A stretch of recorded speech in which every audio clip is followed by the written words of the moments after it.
देखिए, वहाँ पे छोटी बातों में उलझा के पुलिस के लोग नई स्टोरी बना के खुद ही किया, खुद ही बिना न्यायालय के आदेश के दूसरे दिन सर्वे करने पहुंचे 24 तारीख को, खुद ही फायरिंग की, 5 लोग की डेथ हुई, हत्या हुई, 20 लोग घायल हुए। सब कुछ पुलिस ने ही किया। पुलिस ने ही 2750 लोगों को मुकदमा कर दिया। अब पुलिस की नज़रों में आगे स्थानीय लोग दोषी भी हो गए। देखिए, मैं इस मामले की सरकार जांच करे, इतना बड़ा सिस्टम है सरकार पर, आगे जांच क्यों नहीं करते। लेकिन सरकार के लोगों से कहूँगा, इन तरह के तनाव की चीज़ों से हट के चले, सरकार में बैठे लोग कैलाश मानसरोवर को हम लोग चाइना से मुक्त कराएं, जो हमारे सबके आराध्य भगवान शिव का स्थान माना जाता है। कराएं, चल के कैलाश मानसरोवर को मुक्त कराएं चाइना से। क्यों नहीं उस तरफ बढ़ रहे हैं? आप लोगों को वहां जाने से रोका जा रहा है, आपकी पार्टी के लोग। आज राहुल गांधी को भी रोका गया है, क्या मानते थे?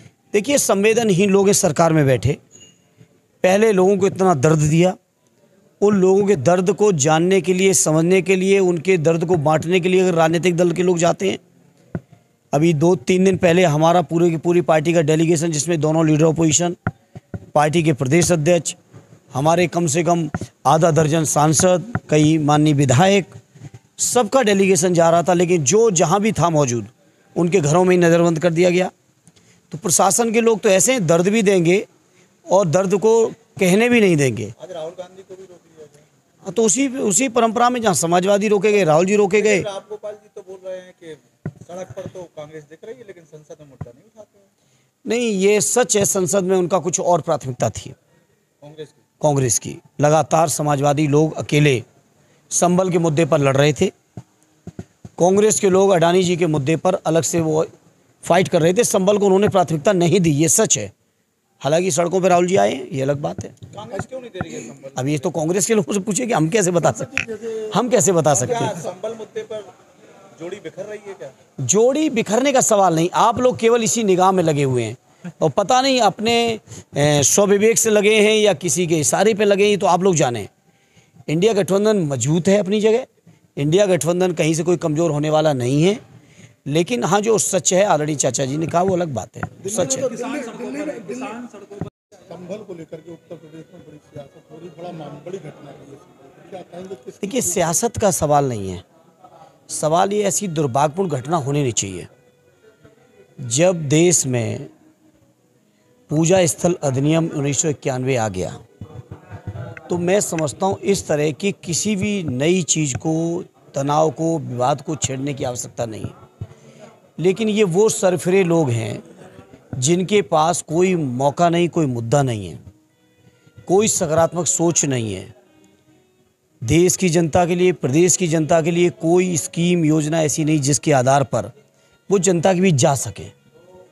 और जिस तरह से प्रदेश में उपचुनाव हुए हैं, विशेषकर कुदर की, जो खुद में संबल लोकसभा का ही एक दूसरी विधानसभा है, बॉर्डर है संबल शहर का, जिस तरीके के चुनाव हुए, चुनाव को छुपाने की नीयत से ये पूरा का पूरा हथकंडा हुआ है। आप सोचिए, एक ही दिन के अंदर फाइलिंग भी होती है पिटीशन की, डिसीजन भी हो जाता है, कमिश्नर की नियुक्ति भी हो जाती है और सर्वे भी हो जाता है, और शांतिपूर्वक सर्वे होता है। फिर 2 दिन बाद जुमे की नमाज शांतिपूर्वक होती है। फिर सरकार को लगा कि 23 तारीख को जो परिणाम आया है, और इस परिणाम में जिस तरह से उनकी बेईमानी बेनकाब हुई है, तो लोगों का ध्यान कैसे हटाया जाए। 24 तारीख को बिना न्यायालय की अनुमति के वहाँ के जिलाधिकारी, कप्तान और स्थानीय प्रशासन ने उत्तर प्रदेश सरकार के आदेश और इशारों पर वहाँ दोबारा सर्वे कराया, तनावपूर्ण माहौल पैदा किया और 5 निर्दोष लोगों की जान गई, 20 लोगों से ज़्यादा घायल हैं, 2750 से ज़्यादा लोग मुकदमे के शिकार हैं। हमारे खुद वहाँ के स्थानीय सांसद जिया और रहमान साहब, जो कि उस समय बंगलौर के एक सम्मेलन में मौजूद थे, वो भी FIR के मैं नाम उनका। तो आप सोचिए ना, किधर जा रही देश की राजनीति ले जाना चाहते लोग।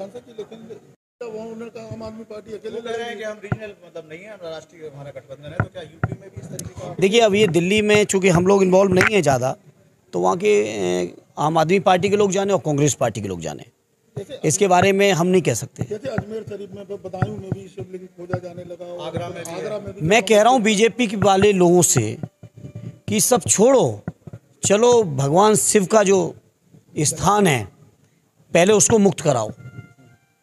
क्या यहाँ 500 साल पहले, 1000 साल पहले की मस्जिदें हैं, पुराने इदारे हैं, लोगों की इबादत गाह हैं, उनको क्यों डिस्टर्ब करना।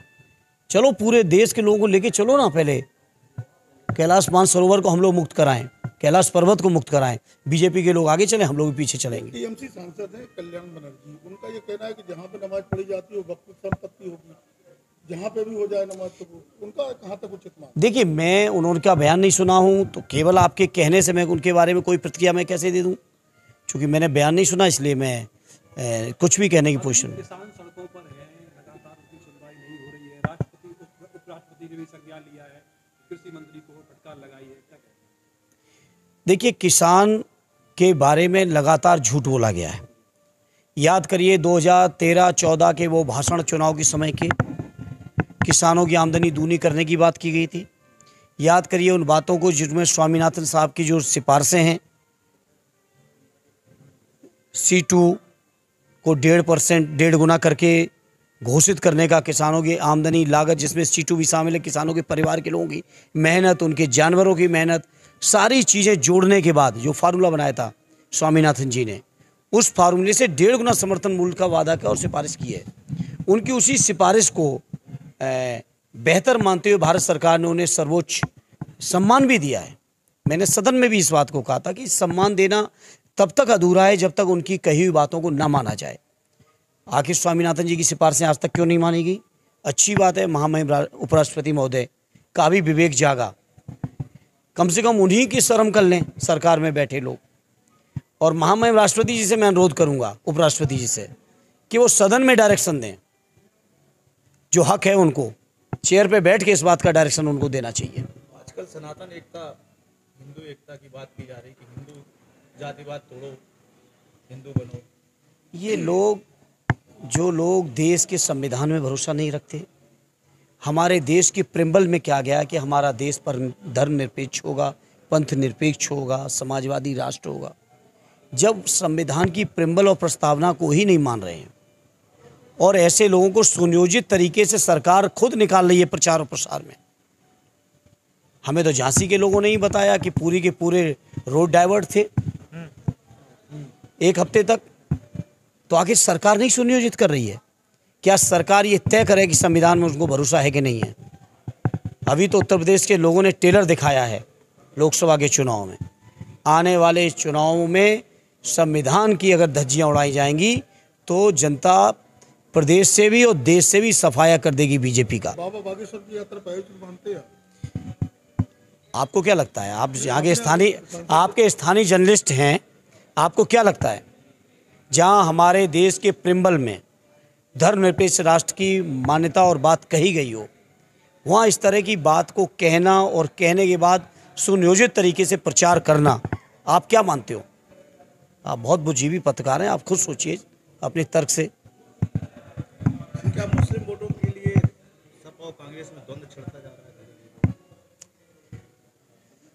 कोई द्वंद्व नहीं है, संविधान बचाने के लिए संघर्ष है समाजवादियों का और इंडिया अलायंस का।